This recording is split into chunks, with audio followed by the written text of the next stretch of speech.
Geologists have a saying, rocks remember. People love conspiracy theories. Pilots take no special joy in walking. Pilots like flying. I thought the attractions of being an astronaut were actually not so much the moon, but flying in a completely new medium. I was elated, ecstatic, and extremely surprised that we were successful.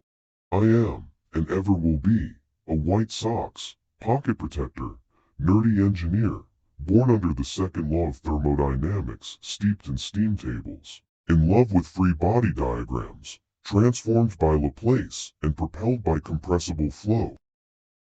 Each book holds an experience and an adventure. How we use the knowledge we gain determines our progress on Earth, in space, or on the moon. Your library is a storehouse for mind and spirit. Use it well. We have no proof, but if we extrapolate, based on the best information we have available to us, we have to come to the conclusion that other life probably exists out there and perhaps in many places. Every flying machine has its own unique characteristics, some good, some not so good. Pilots naturally fly the craft in such a manner as to take advantage of its good characteristics and avoid the areas where it is not so good. The one thing I regret was that my work required an enormous amount of my time and a lot of travel. There are great ideas undiscovered, breakthroughs available to those who can remove one of truth's protective layers. There are places to go beyond belief.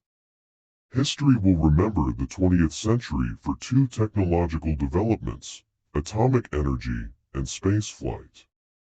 This blowing dust became increasingly thicker. It was very much like landing in a fast-moving ground fog. It's a strange, eerie sensation to fly a lunar landing trajectory, not difficult, but somewhat complex and unforgiving.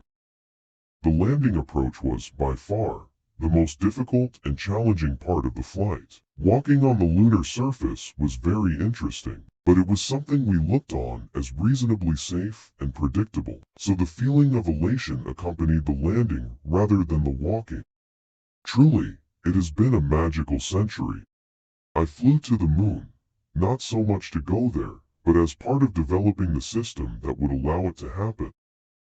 To fly in space is to see the reality of Earth alone. The experience changed my life and my attitude toward life itself. I am one of the lucky ones. I was delighted to be in that project, but I don't think about it on a day-to-day basis. Probably only when you guys in the media remind me.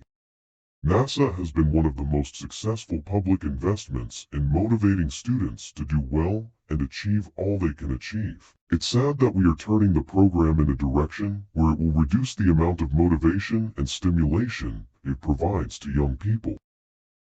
If that's there, I believe that technology will probably step up to their part of it. All in all, for someone who is immersed in, fascinated by, and dedicated to flight, I was disappointed by the wrinkle in history that had brought me along one generation late. I had missed all the great times and adventures in flight. I am, and ever will be, a White Sox, pocket protector, nerdy engineer. Yeah, I wasn't chosen to be first. I was just chosen to command that flight. Circumstance put me in that particular role. That wasn't planned by anyone.